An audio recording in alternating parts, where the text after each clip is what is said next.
Cordial saludo para todos. Mi nombre es Daisy Liliana Cuartas. Yo soy formadora del programa Todos Aprender de la entidad territorial de Valle del Cauca, Buenaventura y Jamundí.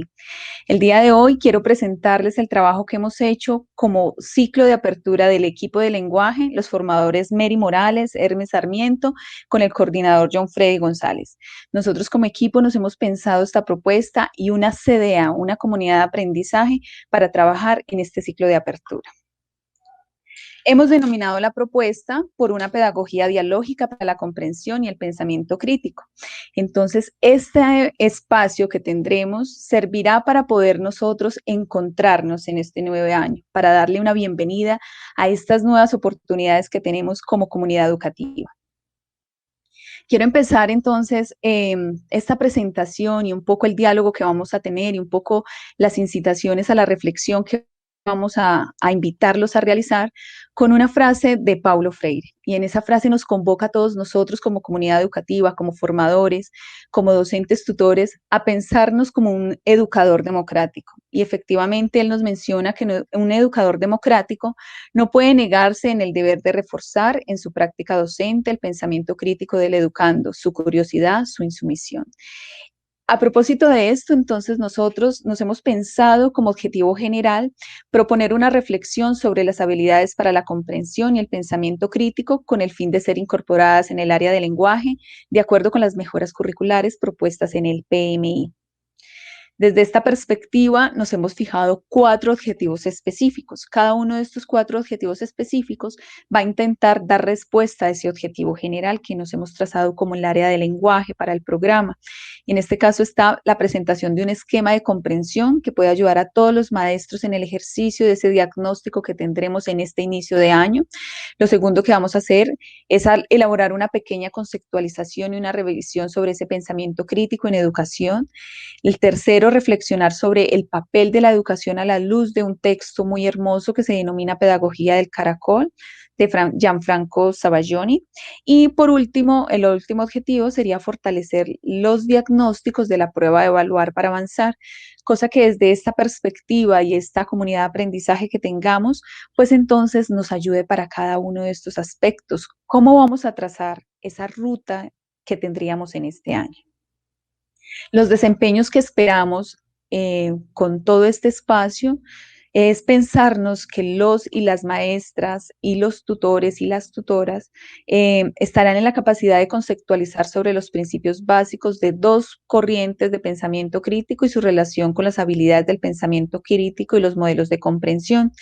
Y el segundo, estaremos en la capacidad de hacer un diagnóstico sobre 3 habilidades del pensamiento crítico y especialmente para poderlo llevar con los niños y las niñas que estamos acompañando como programa.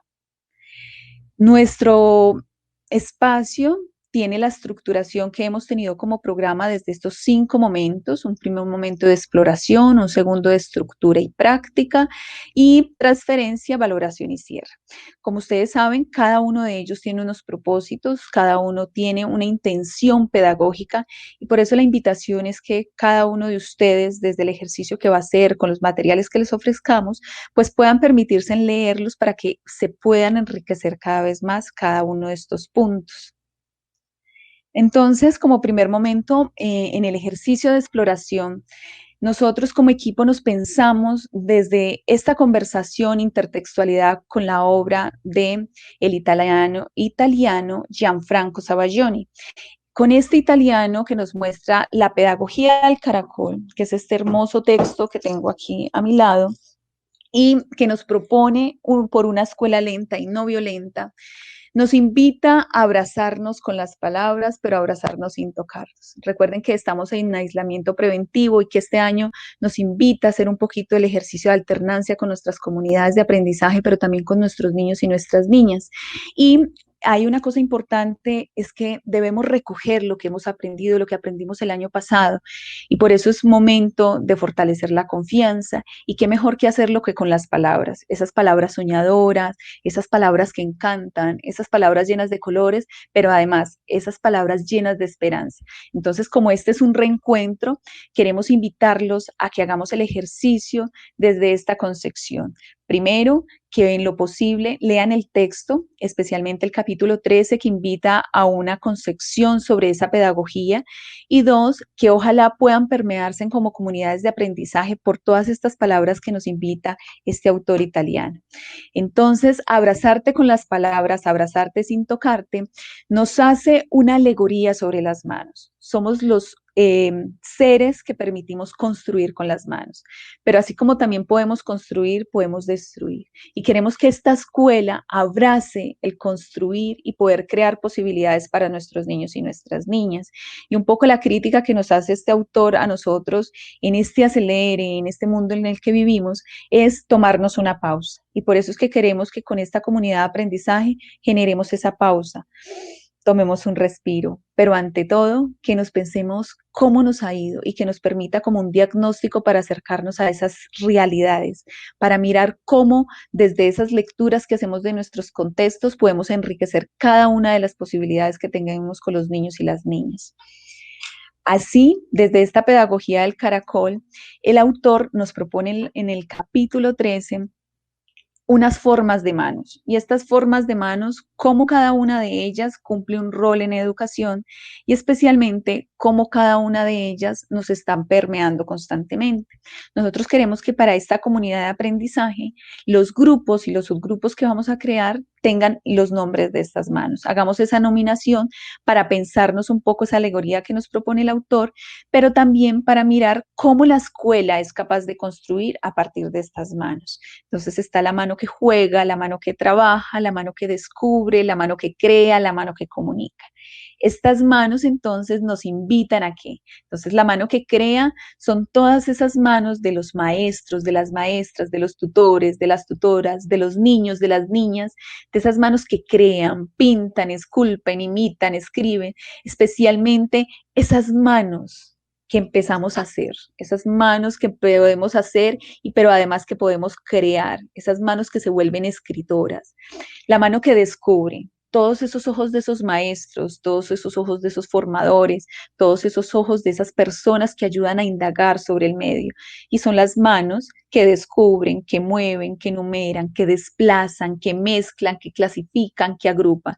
Son las de los científicos, de los investigadores. Cómo nosotros en la escuela vamos a promover ese pensamiento científico, esa inquietud investigativa para mirar desde nuestro entorno cómo podemos descubrir nuevas realidades, cómo podemos descubrir hechos para nuestros niños y nuestras niñas. La mano que trabaja es esa mano que enrosca, que cierra, destornilla, ensambla, cava. La tienen los artesanos, los operarios, los agricultores, pero también los tienen los maestros y las maestras que construyen y trabajan desde la escuela, que construyen y trabajan en posibilidades, en sueños y alternativas, y los niños y las niñas que trabajan desde todas las posibilidades y las vulnerabilidades para creer en eso que estamos formando como país. La mano que juega es esa mano que disfruta, que lanza, que aprieta, que sujeta, que gira. Es la mano que necesitamos que esté todo el tiempo presente en nuestras escuelas. Esa mano que sonríe, esa mano que sueña. La mano de los niños y las niñas que nos invita a jugar constantemente con el aprendizaje.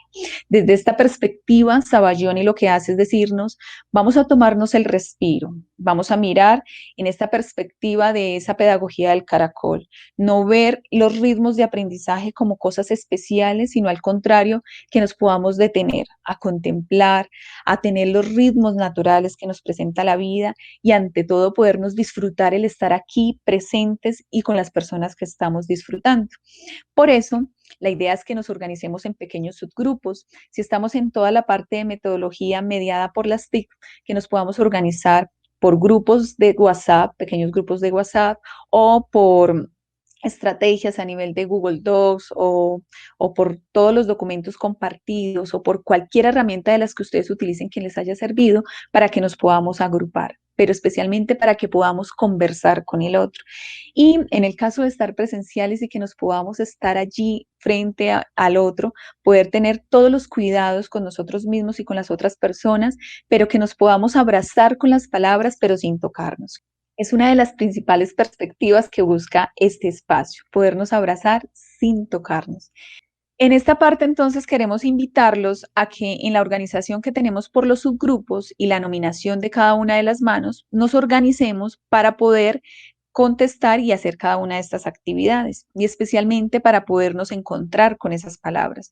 Entonces, la primera mano, que es la mano que cree, la idea es que todos los que están en este subgrupo, pues nos contemos cómo nos fue en ese aislamiento preventivo. Y cuando nos contemos cómo nos fue, queremos invitarlos a que nos revisemos como actores educativos, que nos contemos cómo nos fue, cuáles fueron nuestros principales aprendizajes, qué cosas podemos hacer y podemos utilizar cualquier estrategia para contarlo o en el caso de que lo deseen, podemos utilizar también cualquier género literario para contarlo. La idea es que ustedes sean súper creativos y que nos cuenten a todos nosotros cómo les fue, cuáles fueron esos principales aprendizajes. La segunda mano, el grupo de la mano que descubre, la intención es poder capturar o recordar o revisar en sus dispositivos cuáles fueron esas imágenes importantes, esas imágenes que nos dan aprendizaje, esas imágenes que nos conmovieron durante el aislamiento preventivo. Desde esa imagen, cómo poder relacionarnos con el otro y hacer la reflexión de eso que aprendimos, de eso que vivimos el año pasado, pero además que sabemos que esas imágenes nos ayudan a simbolizar muchas cosas, de las cosas que vivimos, pero además de las cosas que aprendimos.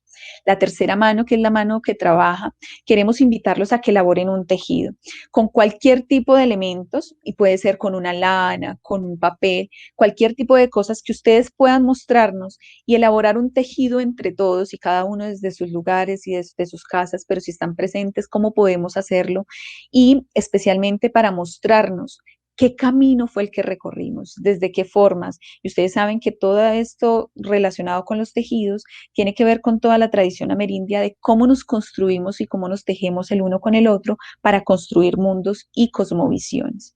La última mano, que es la mano que juega, queremos invitarnos a jugar la actividad del veo veo.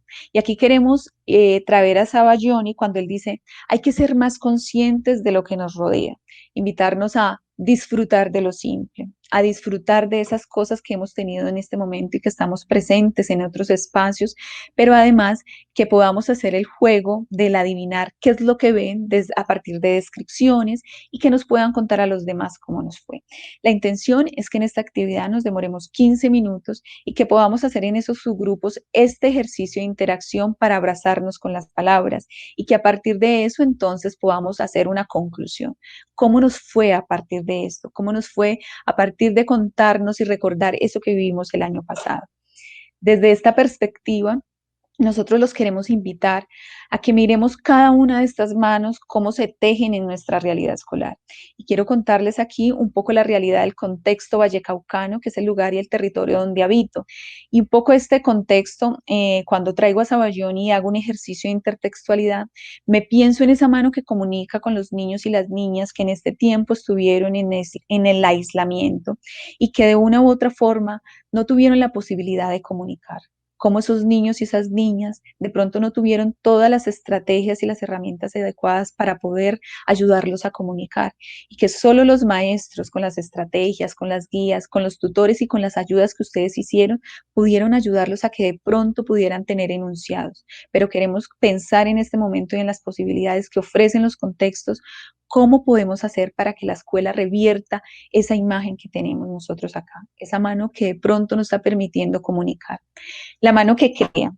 La mano que crea nos ofrece muchísimas posibilidades y estas posibilidades están relacionadas con el contexto, cómo cada una de las cosas que nos está ofreciendo el contexto permite que los niños, las niñas y los jóvenes puedan crear, puedan descubrir y cómo el arte se puede convertir en un buen ejercicio para explorar y manifestarse, pero que a veces las mismas posibilidades y por las mismas condiciones socioeconómicas no son posibles.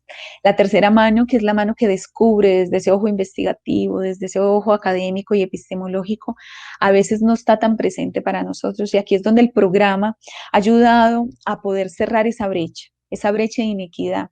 Y por eso queremos invitarlos a que miren cómo nosotros como sociedad, pero especialmente como comunidad educativa, podemos ayudar para que nuestros niños, nuestras niñas y nuestros jóvenes puedan acceder a la educación pública, pero a una educación de calidad.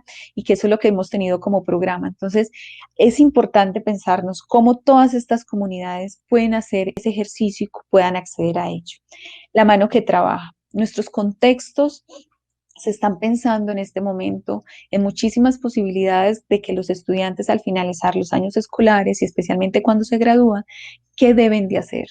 Y una de las cosas que más nos atormenta a nosotros es las únicas posibilidades que existen en relación a cómo esperar para graduarse para poder que les den una moto y poder trabajar como motorratones. La escuela debe revertir esta única opción y esa es una de las cosas que nos invita esta comunidad de aprendizaje, pero además el mismo currículo que estamos construyendo y que nos estamos pensando, cómo esas posibilidades que se ofrecen allí desde unos contextos vulnerables nos puede dar la posibilidad de pensar en otra cantidad de posibilidades. Y por último, la mano que juega, especialmente cuando mostramos todas estas laderas y las comunidades que tenemos nosotros, cuando los espacios están reducidos, la escuela se convierte en ese oasis, el único oasis donde pueden jugar. Entonces queremos por eso invitarlos a que como finalización de esta parte y especialmente para conclusión de este abrazarte sin tocarte, cada uno de nosotros tome una foto con un objeto o que tome una foto y pueda escribir en su mano una palabra que haya sido muy importante durante este ejercicio, pero que además con la conversación que nos hace Sabayoni podamos nosotros mostrar eso que nos impactó o eso que estamos escuchando a partir de la socialización que hicieron en cada uno de los subgrupos para mirar cómo nos fue como seres humanos, cómo nos fue como maestros, cómo nos fue como cada uno de los estudiantes en relación a esto que hemos vivido como sociedad. Entonces, que esa mano la podamos compartir y que la podamos compartir en un muro de Padlet para mirar cómo están construyendo las manos en nuestro país. Con esto terminaríamos esta primera parte de exploración, pero no sin antes decirles que es importante revisar esos ritmos de aprendizaje, cómo esos ritmos de aprendizaje se convierten en el respeto por el otro, pero además ese respeto para que esté evidente en el currículo, que es una de las cosas que queremos como programa, y especialmente con esta comunidad de aprendizaje es revisar qué tenemos para ese plan de mejoramiento, cómo lo involucramos con nuestros referentes curriculares del Ministerio de Educación, pero aparte de eso, cómo logramos concebir esa escuela lenta que nos invita a Sabayoni, esa escuela no violenta. Así queremos entonces pensarnos en este presente histórico, invitarlos a que hagan la lectura de este capítulo 13, pero especialmente invitarlos a que nos tomemos como sociedad de las manos.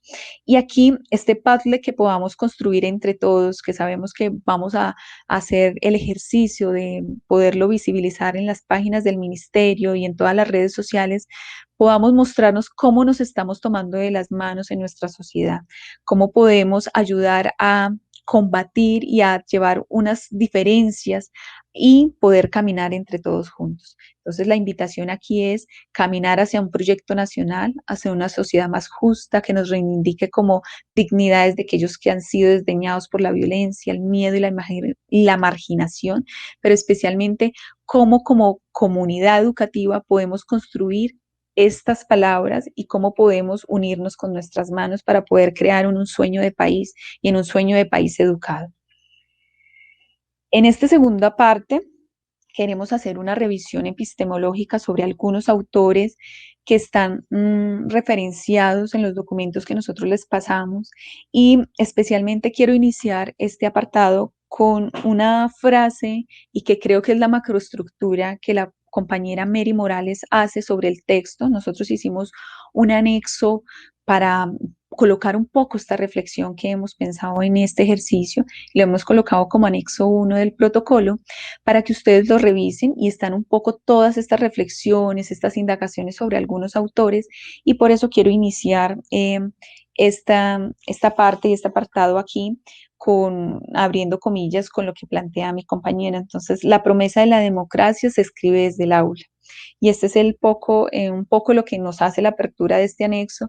¿Y por qué desde el aula? Porque el pensamiento crítico, a traerlo como invitado especial en este protocolo de apertura, en esta comunidad de aprendizaje como apertura, queremos reconocer que existen muchas vertientes de este pensamiento crítico, pero nosotros queremos desde el mismo espacio y desde el ejercicio de aprendizaje, pues hacer solo dos revisiones. Un primer caso es el movimiento del pensamiento crítico que se da en el siglo XX, en la década de los 60 y especialmente en Estados Unidos, con un movimiento de profesores que empiezan a cuestionarse de qué está sucediendo con el pensamiento de nuestros estudiantes, cuál es la mejor forma para poder ayudarlos a que sean críticos. Y la segunda corriente es la pedagogía crítica, y en este caso tomamos todos los elementos y toda la estructura de lo que plantea Paulo Freire como pensador latinoamericano y que nos ofrece una de las formas de cómo llegar a ese pensamiento crítico y especialmente como maestro. En ambas corrientes y en ambos pensamientos, como este pensamiento, se reconocen unas habilidades y unas disposiciones, y especialmente desde la pedagogía crítica nos invita a crearnos conciencia sobre ese pensamiento crítico y especialmente cómo ayudar a generar esa conciencia con los estudiantes. Para nuestro caso, hemos tomado especialmente también los aportes de la española Ana Muñoz, y Ana Muñoz nos está ofreciendo una perspectiva sobre unas habilidades del pensamiento crítico y estas habilidades enfocadas en la escuela. Nosotros mencionamos muchísimos en el texto, se mencionan algunas de las corrientes y especialmente de la cantidad de habilidades que se pueden desarrollar, pero para el caso de esta comunidad de aprendizaje solo nos enfocamos en cuatro, y especialmente para poder nosotros ayudar en este diagnóstico que deseamos hacer como área de lenguaje y que nos ayude a fortalecer eso que hemos traído como programa. Desde esta perspectiva, entonces, una de las cosas importantes es cómo Ana Muñoz nos define ese pensamiento crítico, y ella lo enfoca desde una parte más cognitiva y lo define desde una competencia estratégica del aprendizaje de orden superior, caracterizada por ser intencional, activa, autorregulada, individual, sistemática, disciplinada. Y es importante mencionar que esto es todo movido por reflexiones, tiene que ser flexible, contextualizada, multifacética, multicriterial. Y aquí me parece súper bello porque el espacio que genera una comunidad de aprendizaje, que es una de las cosas que plantea Diego Leal cuando habla de comunidades de aprendizaje, que nosotros en el programa lo hemos contemplado, pero que además lo hemos aprovechado, es cómo nosotros, a pesar de que ese pensamiento crítico se puede generar de forma individual, también en el diálogo con el otro podemos tener ese ejercicio. Entonces, desde darnos desde una interpretación, desde una evaluación, desde un análisis, y especialmente para determinar qué hacer o qué decir en una situación determinada. Desde esta perspectiva, entonces, el texto que nosotros tenemos como texto reflexivo nos ofrece varias miradas de los autores, y hay una cosa súper importante, es cómo ir más allá de los significados aparentes que Andrés Mejía y los otros están proponiendo en relación a cómo revisar, cómo no tragar entero. Y me parece súper importante acá es cómo nosotros como maestros podemos ayudar a que nuestros estudiantes generen ese pensamiento crítico, cómo no traguen entero, pero además cómo se hace un ejercicio razonado, sistemático sobre esto que nos está convocando en la escuela. Y acá es pensarnos efectivamente cómo se da en una situación ideal de ese aprendizaje y cómo nosotros podemos ayudar desde unas habilidades a enfocarnos en este pensamiento crítico. Desde estas posibilidades también los queremos invitar a que hagan esa lectura de ese texto para que lo puedan complementar y que puedan revisarlo a la luz de los otros autores y teóricos que ustedes también han leído. ¿Cómo promover ese pensamiento crítico en la escuela? Entonces, una de las cosas que nosotros teníamos es importante saber y pensar que es importante saber hacer preguntas, saber escuchar, saber dialogar. Nosotros como docentes estamos en esa tarea grande y gigante de cómo ayudar a llevar estrategias que incentiven a los niños, a las niñas, a que sean pensadores críticos. Nosotros, a partir de esa mirada y ese entorno, y por eso traemos también a Sabayoni, cómo mirar ese contexto, cómo caminarlo lento, cómo determinar qué acciones hacer como maestros, pero especialmente cómo ayudamos para que desde esa lectura favorezcamos muchas cosas en la vida de los niños y en las niñas. Y aquí un poco lo que nosotros pensábamos y lo retomamos de Ana es en relación a unas técnicas de aprendizaje. Y estas técnicas de aprendizaje, como les decía ahora, existen muchas, pero la idea es que en este pequeño espacio que vamos a tener, que es un corto espacio, pues nos podamos enfocar solo en estas. Entonces, la primera es la denominada las partes y el todo. La segunda nos invita a hacer una comparación-contraste. La tercera es una discusión socrática. Y la última es la detección de información sesgada. ¿Cómo se presentan cada una de estas estrategias? Y recuerden que hay un ejercicio de pensarnos con habilidades y las habilidades están pensadas en contrastar, comparar, analizar y otra cantidad de cosas más, pero una de las cosas que podemos implementar nosotros como comunidad de aprendizaje son algunas técnicas. En este caso, como técnica primera tenemos las partes y el todo. Entonces, como maestros debemos ayudarle a nuestros estudiantes a determinar qué hace parte de o cuál es la parte que corresponde al todo. Y acaso un poco hacer ese ejercicio de pensamiento, de discriminar, de rayar, utilizar organizadores gráficos, organizadores conceptuales, estrategias metacognitivas que le ayuden a los niños y a las niñas a poder identificar esas partes y esos todos. Aquí implica un ejercicio desde el discurso y desde el lenguaje, cómo se empiezan a relacionar cada una de las categorías y cómo las empiezo a tener allí. Entonces aquí en esta parte se presenta qué pasaría si las partes estuvieran perdidas, generar preguntas que les ayuden a los estudiantes a encontrar múltiples respuestas, pero que también en ese ejercicio y en ese debate que nosotros promovamos en el aula, pues se ayuden a encontrar cada una de ellas. La segunda es la comparación-contraste, qué cosas se pueden comparar con otras, en qué cosas se asemejan y qué cosas definitivamente no se asemejan y qué hay de diferencia en relación una cosa con la otra. Estas técnicas de aprendizaje se pueden aplicar absolutamente a cualquier tipología textual y allí es donde yo como maestro puedo llevar cualquier tipo de texto de acuerdo al nivel de escolaridad que tengamos para poder incentivar a que esto sea cada vez mejor. La tercera técnica es la discusión socrática. Esto se retoma desde ese ejercicio dialógico de la pregunta, cómo preguntar, cómo indagar. Y especialmente aquí está el ejercicio desde el saber cómo reconozco que el otro sabe, pero especialmente de poder ayudarle a mis estudiantes a determinar y a clasificar una situación, efectivamente a clarificar esa situación, a identificar unos supuestos, a generar unos razonamientos y especialmente a cómo generar buenas preguntas. Para nosotros ha sido un poco complejo pensarnos en simplemente dar respuestas, ¿no? Queremos que el programa este año invite a hacer preguntas y a hacer buenas preguntas y por eso la idea es pensarnos en todas esas implicaciones, esas consecuencias de lo que es en relación a esas inquietudes.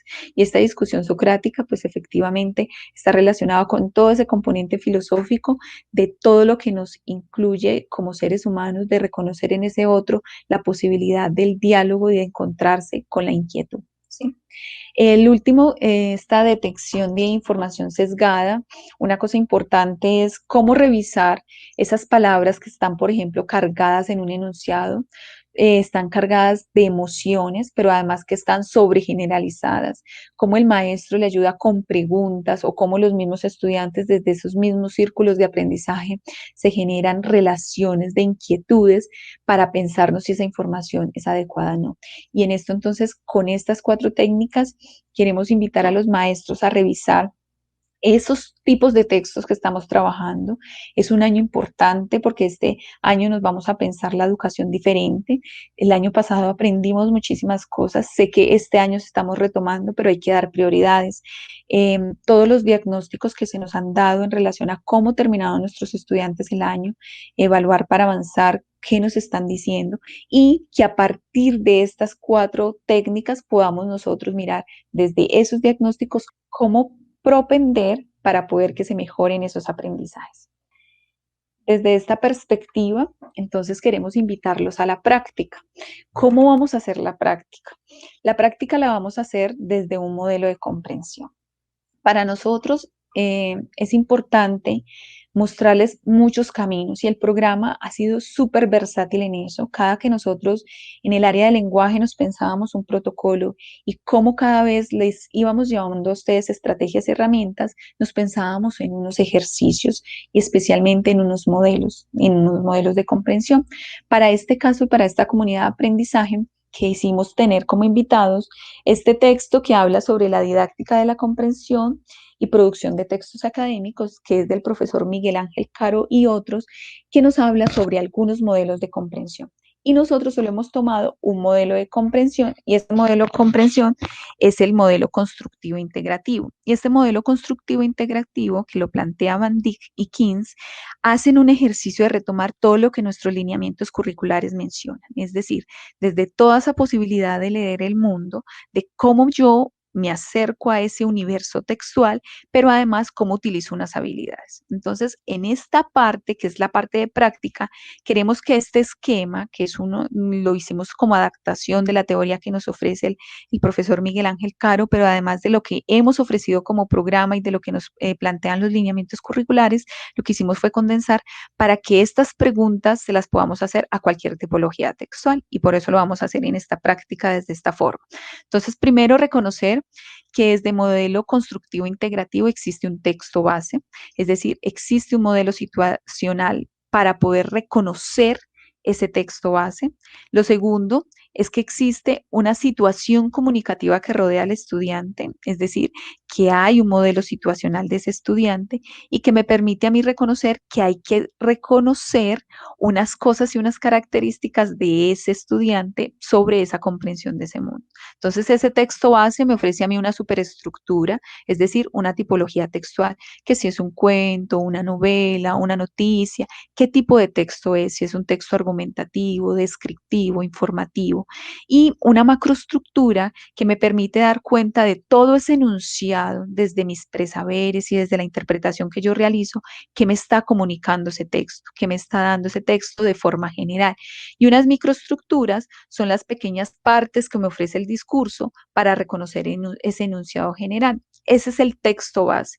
¿Cómo puedo yo hacer el ejercicio de ese modelo constructivo integrativo? Pues efectivamente hay un reconocimiento de unos conceptos previos, hay una relación con esos contextos, pero también hay unas inferencias que realizo como autor y como lector, perdón, que en este caso es cómo yo estoy haciendo el ejercicio de hacer unas inferencias en relación a esa super macro y microestructura. Pero aquí importante, ¿cómo le ayudamos a nuestros niños y a nuestras niñas a reconocer eso que hay en el texto? Entonces, eso que va muy bien en el texto, lo primero es preguntarles qué dice el texto. Es decir, desde ese nivel literal, que los niños y las niñas nos puedan dar cuenta de eso que dice el texto en específico, sin necesidad de dar su opinión, sin necesidad de buscar inferencias, sino tal cual lo que nos está presentando el texto. Y nosotros el año pasado hicimos también unos ejercicios relacionados con estos niveles textuales, pero que ahora necesitamos que nos enfoquemos en este pensamiento crítico. El segundo nivel es qué quiere decir el autor con ese texto. Allí tenemos que invocar todas esas inferencias, pero además todo lo que nos ofrece el contexto del autor, dónde nació el autor, desde qué condición política y social escribe ese autor, pero además por qué y qué otras características ofrece y en qué modalidades se dan esos textos, que se haga un poquito la indagación allí para que el estudiante sea capaz de contestar qué quiere decir el autor con ese texto y justo con ese texto. Y por último, que es el ideal poder nosotros llegar a ese nivel crítico intertextual, es qué me dice a mí el texto. Y aquí nos importa muchísimo esa voz del estudiante, cómo el maestro nos va a ayudar a promover la voz de ese estudiante, de esa niña y ese niño, para pensarnos qué les dice a partir de esa lectura ese texto.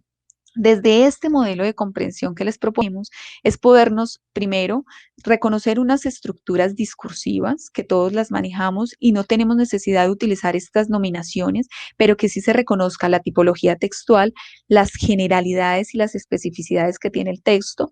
Y dos, cómo les preguntamos desde cada uno de los niveles y cómo indagamos en relación a los textos.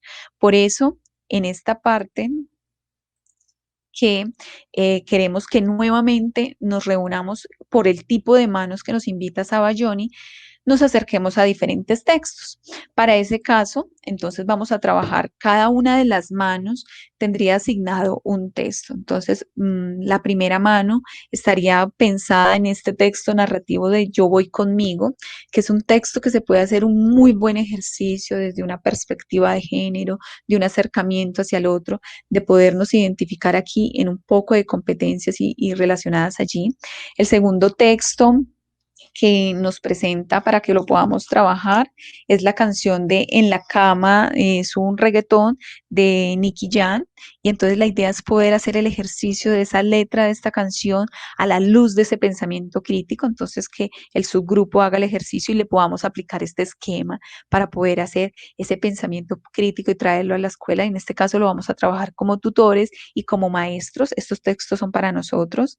El tercero es el fragmento del video del piloto Jordano, y efectivamente aquí queremos invitarnos es cómo la escuela revierte estas situaciones desde esa ética de la comunicación que nos invita al lenguaje, pero además nosotros como seres humanos y como sociedad podemos revertir estas situaciones que son tan dolorosas y que dentro de una sociedad en la que estamos viviendo se pueden permitir este tipo de cosas. Entonces allí la idea es pensarnos en eso. El cuarto texto es la imagen de lo que tuvimos el año pasado al finalizar el año y especialmente con toda la ola de invierno que tuvimos y que muchos de nuestros niños y nuestras niñas estuvieron en unas condiciones vulnerables. Entonces acá también es invitar a los maestros desde ese contexto. Esos estudiantes son nuestros estudiantes, pero aparte de eso, la escuela, cómo puede revertir esa situación y cómo puede ayudar a que nos pensemos críticamente en eso. Y por último, el último texto que tenemos es de Frato con relación a toda esta parte de las tiras cómicas y lo que nos puede decir desde eso simbólico. Con estos 5 textos, la idea es invitarnos a que podamos aplicar este modelo de comprensión, que podamos identificar esa super, macro y microestructura, pero que también le podamos preguntar eso que dice el autor, eso que dice el texto, perdón, lo que quiere decir el autor y lo que le dice a cada uno de ustedes como lectores, y que nos movamos por cada uno de esos niveles de lectura. Pero aparte de eso, para poder que el método sea integrativo, que es que es la propuesta de Van Dyck y Keynes, entonces es tener en cuenta los conocimientos previos, las diferencias que hacemos como lectores y los contextos que están rodeando esa situación comunicativa, porque cada uno de los textos, independiente de las situaciones, como estamos hablando de nuestro país, van a tener diferentes interpretaciones y eso va a ser lo más bonito de que va a recoger esta comunidad de aprendizaje. Aquí también tendríamos unos tiempos prudenciales para poder hacer este ejercicio, invitar a los maestros a que dialoguemos, invitar a los docentes tutores para que podamos conversar alrededor de ellos. Si efectivamente no se pueden hacer los subgrupos, como recomendación es tomar 1 o 2 textos o solo uno y poder colocar en debate si este modelo de comprensión si es adecuado o no. Y en el caso de que no, que ustedes puedan hacer y agregar todo lo que deseen para que podamos ayudarlo, para que sirva como instrumento para cada una de sus comunidades de aprendizaje, pero además para que lo podamos utilizar en esas planeaciones que tenemos este año. Finalmente, desde la transferencia, queremos invitarlos que como comunidad de aprendizaje creemos una ruta del pensamiento crítico. Nosotros quisimos dar solo unas pinceladas sobre qué es ese pensamiento crítico, cómo acercarnos un poco a esa pedagogía del caracol, cómo crear esas sensibilidades, cómo pensarnos en ese aquí y en ese ahora desde la escuela, pero queremos que sean ustedes los que nos digan qué hay que hacer. Y aquí respondiendo un poco a la pedagogía de la autonomía que nos propone Paulo Freire es, vamos entre todos a construir esto que necesitamos para nuestra escuela y para nuestro contexto. Y qué mejor que la voz del maestro para decir.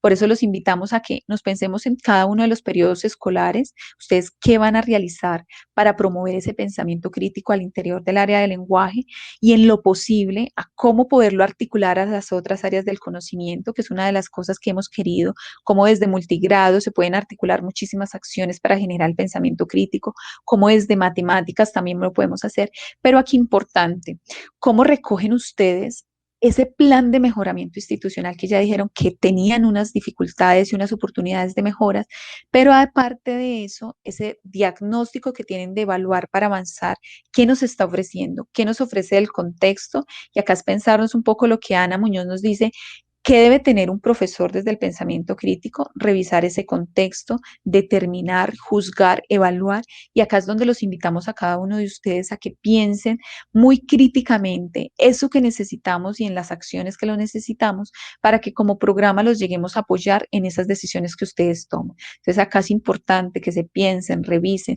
cuál va a ser esa ruta que va a trazar el programa y en la cual les va a ayudar a ustedes este año, pero especialmente ustedes como comunidad de aprendizaje en lenguaje, qué prioridades les van a dar, pero que los queremos que invitar a que involucren el pensamiento crítico en esta ruta. Es decir, qué van a dar, qué aprendizajes van a tener como prioridades y si no van a utilizar este modelo de comprensión, qué otros modelos de comprensión van a tener allí. Nosotros les proporcionamos uno de los fragmentos del texto para que lo puedan evidenciar porque existen muchísimos modelos de comprensión. Entonces, si ustedes dicen no es adecuado este modelo de comprensión, entonces, ¿cuál otro podría ser? Y yo sé que como maestros de lenguaje también podemos hacer el ejercicio de reconocer otras formas de las mismas estrategias que ha dado el programa que ustedes puedan reutilizar y que los docentes tutores también puedan orientarlos hacia ello. Y así, finalmente, entonces, los invitamos es a pensarnos y por eso la gran tarea de nosotros es cómo lograr que este pensamiento crítico esté en el contexto educativo y especialmente cómo se puede dar a través de la enseñanza del lenguaje, cómo estamos tejiendo esos significados con la escuela, cómo nos estamos tomando ritmos diferentes, pero también cómo nos estamos reinventando como maestros, cómo estamos reconociendo a ese sujeto, a ese niño y esa niña pero como sujeto de aprendizaje, cómo estamos permitiendo que esa escuela haga a los niños felices, pero que también nosotros como maestros nos disfrutemos ese placer de enseñar. Con esto terminamos, que es un poco un top 10 sobre esas actitudes del pensamiento crítico que nos invita a qué? A tener una mente abierta, a formular, a informarnos, a sustentar esa información, a comparar, a interpretar, a realizar inferencias, a generar unas posturas personales y especialmente aquí unas posturas personales desde esa ética, desde ese respeto por el otro, por esas competencias ciudadanas que nos están invitando todo el tiempo a reconocernos como sujetos, a expresarlos desde el respeto, desde el valor de reconocer la voz del otro y a evaluar absolutamente todo lo que tengamos. Así entonces, queremos darles las gracias por darle la bienvenida a este año. Desde uno de los retos gigantes que tenemos como programas es cómo involucrar el pensamiento crítico, cómo revisar estas pedagogías que nos ayudan a dialogar, a evaluar, a pensarnos tanto a ustedes allá en los contextos, pero a nosotros también como programa y que implica que debemos estudiar. Entonces, allí les dejamos unas recomendaciones de unos libros y unos textos para que se diviertan y se entre las comunidades se puedan dar estos razonamientos y queremos que sean las mismas comunidades las que construyan. Muchísimas gracias y de verdad esperamos que esta pedagogía del caracol nos invite a tener otros tipos de ritmos. Muchas gracias.